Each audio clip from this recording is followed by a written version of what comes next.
ഉണ്ണിയമ്മേ കുമ്പടി വന്നു.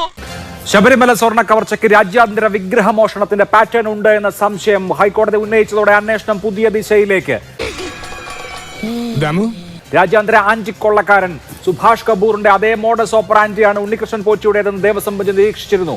ഇന്ന് നമുക്ക് ഇവിടെ തന്നെ കൂടാ, എല്ലാം അറിഞ്ഞിട്ട് തന്നെ കാര്യം. ശ്രീ അഡ്വക്കേറ്റ് അനിൽകുമാർ, 2519 ഗ്രാം സ്വർണമാണ് ശബരിമല ശ്രീകോവിലിന്റെ വാതിലുകൾ സ്വർണം ക്ലാഡ് ചെയ്യാൻ വേണ്ടി ഉപയോഗിച്ചിട്ടുള്ളത്. മാക്ഡവൽസ് ഗ്രൂപ്പ് 1998-99 കാലയളവിൽ ആ 2519 ഗ്രാം ക്ലാഡ് ചെയ്ത സ്വർണമുള്ള വാതിൽ മാറ്റിയിട്ട് 324 ഗ്രാം സ്വർണം പൂശിയിട്ടുള്ള ആ വാതിൽ പകരം വെക്കാണ്, റീപ്ലേസ് ചെയ്യാണ് ചെയ്തത്. എനിക്കൊന്നും ഓർമ്മ വരുന്നില്ല. 2.5 കിലോ സ്വർണം തകിടായി ക്ലാഡ് ചെയ്തിട്ടുള്ള ഒരു വാതില് മാറ്റിയിട്ട് വെറും 324 ഗ്രാമിന്റെ വാതിൽ വെക്കുമ്പോൾ ആദ്യത്തെ വാതിൽ എവിടെ പോയി, അത് എങ്ങോട്ട് ആരടിച്ചോണ്ട് പോയി എന്നുള്ള ചോദ്യം സങ്കടമാണല്ലോ. ഞാനൊരു സത്യം പറഞ്ഞ് വിശ്വസിക്കൂ, എനിക്കത് ഓർമ്മയില്ല. ബഹുമാനപ്പെട്ട കോടതി വിശദമായ ഉത്തരവാണ് ഇന്നലെ ഇട്ടത്. ആ ഉത്തരവിൽ കോടതിയുടെ ശ്രദ്ധപ്പെടുത്താത്തൊരു കാര്യം കോടതിയുടെ ശ്രദ്ധയിലേക്ക് ഞാൻ പെടുത്താം. പണ്ഡിതനാണെന്ന് തോന്നുന്നു, അർത്ഥം പറഞ്ഞൊന്നും കേട്ടില്ലേ. 16/6/2023 ബഹുമാനപ്പെട്ട ശബരിമല എക്സിക്യൂട്ടീവ് ഓഫീസർക്ക് തന്ത്രി ഒരു കത്തെഴുതുന്നത്. തന്ത്രി എഴുതിയ കത്തിനകത്ത് പറയുന്നത് ശബരിമല ശ്രീകോവിലിൻ്റെ വാതില് അടക്കമുള്ള കാര്യങ്ങൾ വിടവുണ്ട്, കുഴപ്പങ്ങളുണ്ട്, അത് അടിയന്തരമായി നവീകരിക്കണം. അതിനൊന്നും ഇല്ലേ? അത് 2023 നിങ്ങൾ വളരെ വേഗം 2023 കാര്യമാണ് പറഞ്ഞത്. അതെ, 2019 ഈ വാതിൽ മാറ്റി വെച്ചിരിക്കുന്നത്. പറഞ്ഞിട്ടില്ല. 2023 ആരംഭിച്ചൊരു പ്രക്രിയയുടെ തുടക്കം എവിടുന്നാണെന്നാണ് ചോദ്യം. ആ തുടക്കത്തിൽ തന്ത്രിയുടെ ഒരു ഭാഗം എന്തുകൊണ്ട് ഹൈക്കോടതി കണ്ടില്ല? ഹൈക്കോടതിയുടെ ഉത്തരവ് ഞാൻ വിശദമായി വായിച്ചു. 2024 മുതലുള്ള ചരിത്രമേ കോടതിക്ക് അറിയാവൂ. അപ്പൊ ഇതുവരെയുള്ള ഒരു കടലാസിലും തന്ത്രിയുടെ ഈ കത്ത് വന്നിട്ടില്ലേ? 2019 തന്ത്രി കത്ത് കൊടുത്തിട്ടുണ്ടോ? ഇപ്രകാരം ഇത് മാറ്റി നവീകരിക്കേണ്ടതാണ് എന്ന ആവശ്യം തന്ത്രി ഉയർത്തിയിട്ടുണ്ടോ? നീ എന്ത് തേങ്ങയാടി പറയുന്നേ? ഇപ്പൊ നമ്മുടെ മുമ്പിലുള്ളൊരു വസ്തുത, ബഹുമാനപ്പെട്ട തന്ത്രി ഉദ്ഘാടനം ചെയ്ത ഒരു സ്വർണ്ണക്കടയിൽ നിന്നാണ് അയ്യപ്പന്റെ സ്വർണം കട്ട പോറ്റിയുടെ ആ കളവിന്റെ ഭാഗമായി ഒരു ഭാഗം സ്വർണം ഇപ്പൊ പിടിച്ചെടുത്തിരിക്കുന്നത്. സ്വന്തം ഇഷ്ടത്തിന് തട്ടിവിടുന്നതാണ്. തന്ത്രി പബ്ലിക് ഡൊമൈനിൽ പറഞ്ഞ ഒരു കാര്യം എന്നോട് ഇങ്ങനെ ഒരു കത്ത് തരാൻ ആവശ്യപ്പെട്ടു. ഞാനത് പറയട്ടെ. ദേവസ്വം അഡ്മിനിസ്ട്രേറ്റർമാർ പറയട്ടെ, എന്നോട് കത്ത് ആവശ്യപ്പെട്ടു, ഞാൻ കത്ത് കൊടുത്തിട്ടുണ്ട് എന്ന് തന്ത്രി പറയുന്നുണ്ട്. ഇതൊരു നടക്ക് പോണ മാതിരില്ല. അപ്പൊ തന്ത്രിയോട് ആദ്യമേ ഇങ്ങനെ ഒരു നീഡുണ്ട് എന്ന രീതിയിൽ ഒരു കത്ത് ആവശ്യപ്പെടുന്നു, അദ്ദേഹം അത് കൊടുക്കുന്നു. അപ്പൊ ഗൂഢാലോചനയുടെ തുടക്കക്കാരനായി തന്ത്രിയെ പ്രതിഷ്ഠിക്കുകയാണോ? ഇപ്പൊ കോടതി ചെയ്യുന്നൊരു കാര്യത്തിലെ പെശകെന്താണ് അത് ഞാൻ പറയാം. കേസ് വിളിക്കുന്നു, SITയെ കോടതി നേരിട്ട് കേൾക്കുന്നു, ഉത്തരവിറക്കുന്നു. ഇതെന്ത് നീതിപീഠമാണ്? എന്ത് നീതിന്യായമാണ്? അപ്പൊ ആദ്യം ചെയ്യേണ്ടത് എന്താണ്? ഉത്തരവിറക്കുന്നുണ്ടെങ്കിൽ ബന്ധപ്പെട്ടവരെ കേൾക്കണം. ബന്ധപ്പെട്ടവരെ കേൾക്കാതെ ഉത്തരവിറക്കുന്നത് ഏത് നീതിന്യായമാണ്? എന്തോന്നാടോ ഇത്? എവിടെ നിന്ന് കിട്ടിയോടോ ഈ ഉണ്ടാക്കണേ?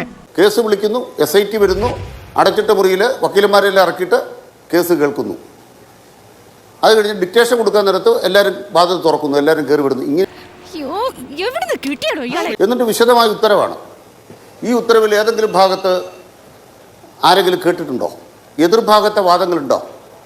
അതിന്റെ ഭാഗമായി വസ്തുതാവിരുദ്ധമായ കാര്യങ്ങൾ ഉത്തരവിൽ വന്നിരിക്കുന്നു. മനസ്സിലാക്കി കളഞ്ഞല്ല. ഞങ്ങൾ പറയുന്നത്, കമ്മ്യൂണിസ്റ്റ് പാർട്ടി പറയുന്നത്, ഏതൊരു വ്യക്തിയാണെങ്കിലും അവിടെ ക്രിമിനൽ കുറ്റം ചെയ്തിട്ടുണ്ടെങ്കിൽ ജയിലിൽ കിടക്കും. അതിലൊരു വിട്ടുവീഴ്ചയും കേരളത്തിൽ ഉണ്ടാവില്ല.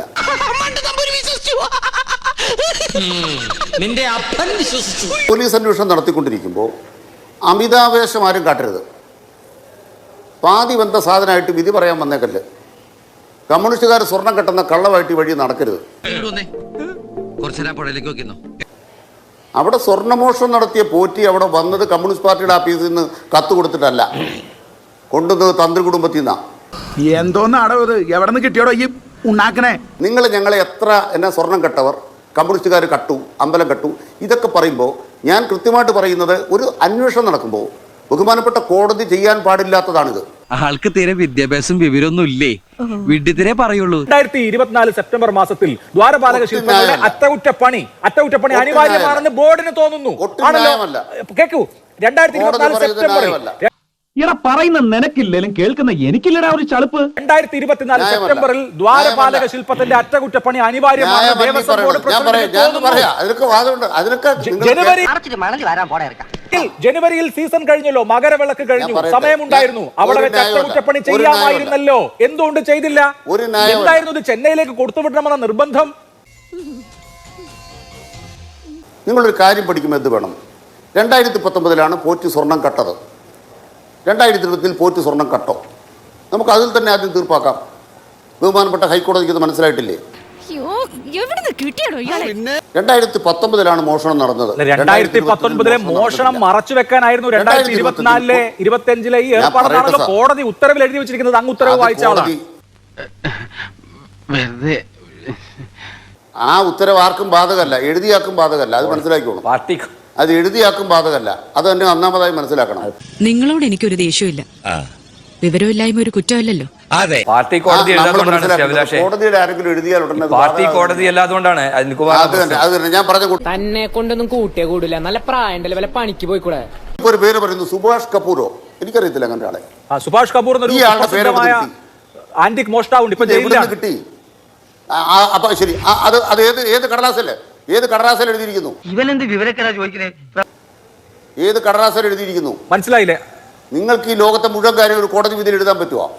അല്ല, ഏത് കടലാസിലെ വാചകം അത്? എടാ നീ ശരിക്കും മണ്ടനാണോ അതോ മണ്ടനെ പോലെ അഭിനയിക്കാണോ? ശരിക്കും മണ്ടനാണ് സാർ. അനിൽകുമാറിനെ സംബന്ധിച്ചിടത്തോളം അതുക്കപ്പുറത്ത് വേറൊന്നും അദ്ദേഹത്തിന് പറയാൻ സാധിക്കില്ല. കാരണം അദ്ദേഹത്തിന്റെ പാർട്ടിയുടെയും അദ്ദേഹത്തിന്റെ സർക്കാരുടെയും കൈകൾ ശുദ്ധമല്ല എന്നും അദ്ദേഹത്തിന്റെ സർക്കാർ കാവലായി നിൽക്കേണ്ട സ്ഥലത്ത് കള്ളനായി നിന്നു എന്നുള്ളത് യാഥാർത്ഥ്യ ബോധ്യം പൊതുസമൂഹത്തിനുണ്ട്. അനിൽകുമാറിന് ന്യായീകരിക്കാം, അദ്ദേഹത്തിന് വേറെ എന്താ ചെയ്യാൻ പറ്റിയ കസാരയിൽ ഇരുന്നിട്ട് ന്യായീകരിച്ചിരിക്കുക എന്നല്ലാതെ വേറൊരു മാർഗമൊന്നുമില്ല. അതങ്ങനെ തന്നെ ഇരിക്കാൻ സാധ്യമാവുള്ളൂ. നിർത്തി അങ്ങ് അവമാനിക്കുവാണെന്നേ. പക്ഷെ ഒരു കാര്യം നിങ്ങൾ മനസ്സിലാക്കേണ്ടത്, അദ്ദേഹം പറഞ്ഞ ഞങ്ങൾക്ക് ദേവസ്വം ബോർഡിനെ കേൾക്കില്ല, എന്തിനു കേൾക്കണം? ആ കള്ളന്മാരെന്തിനു കേൾക്കേണ്ട കാര്യമുള്ളൂ? 2019 2025 ഇയറും വർഷമൊക്കെ അങ്ങോട്ട് വിടുക അഭിലാഷേ, വളരെ കൃത്യമല്ലേ?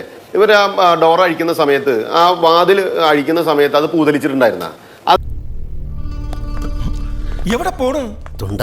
വെള്ളം കുടിക്കണം. അതിനകത്ത് പൊട്ടലുണ്ടായിരുന്ന, അതിനകത്ത് മുൻ പാർട്ടി പൂശിയിട്ടുള്ള സ്വർണത്തിന്റെ കളർ പോയിട്ടുണ്ടായിരുന്നോ? അതിനകത്ത് കരിമ്പന പിടിച്ചിട്ടുണ്ടായിരുന്നോ? പണ്ടത്തെ പോലെ നമ്മൾ മുണ്ടുമിയൊക്കെ വരുന്ന പോലെ കരിമ്പന പിടിച്ചിട്ടുണ്ടായിരുന്നോ? ഇവരെന്ത് അടിസ്ഥാനത്തിൽ അത് മാറ്റാൻ തീരുമാനിച്ച? പോട്ടെ, മാറ്റിയതിന് ശേഷം ഇവന്റെ കയ്യിൽ കുറെ സ്വർണ്ണം ഉണ്ടായിരുന്നു എന്ന് പറഞ്ഞ സമയത്ത് എന്താ ഇവര് വേണ്ട നടപടി എടുക്കാഞ്ഞ്? അത് എന്തുകൊണ്ട് ഇവന് കയ്യിലുണ്ടായിരുന്നു എന്നുള്ള തീരുമാനത്തിന് വെച്ച് കൃത്യമായിട്ടുള്ള ബോധ്യം ഉണ്ടായതിന്റെ അടിസ്ഥാനത്തിൽ ഇവരെന്താ കൈകാര്യം ചെയ്യാഞ്ഞ്? അത് കഴിഞ്ഞു, അതിങ്ങനെ നാട് ചുറ്റാനായിട്ട് ഉലകം ചുറ്റാനായിട്ട് കൊണ്ടുകൊടുക്കാൻ ഇവർക്ക് എന്താ അധികാരം? അത് കൃത്യമായിട്ട് അവിടെ തന്നെ ചെയ്യണമെന്നും അവിടെ തന്നെയാണ് ചെയ്യേണ്ടത് എന്നും കൃത്യമായിട്ടുള്ള ബോധ്യം ഉണ്ടായിരിക്കും. ഇതൊരു നടക്ക് പോണ മാതിരില്ല. അതിനെക്കുറിച്ച് വിവരം വിദ്യാഭ്യാസം ഇല്ലാത്തവനല്ലല്ലോ വാസു എന്ന് പറയപ്പെടുന്ന കമ്മീഷണറായിട്ടിരുന്ന വ്യക്തി. അപ്പൊ അയാൾക്ക് അതിനെക്കുറിച്ച് ബോധ്യം ഉണ്ടായിരുന്നില്ലേ?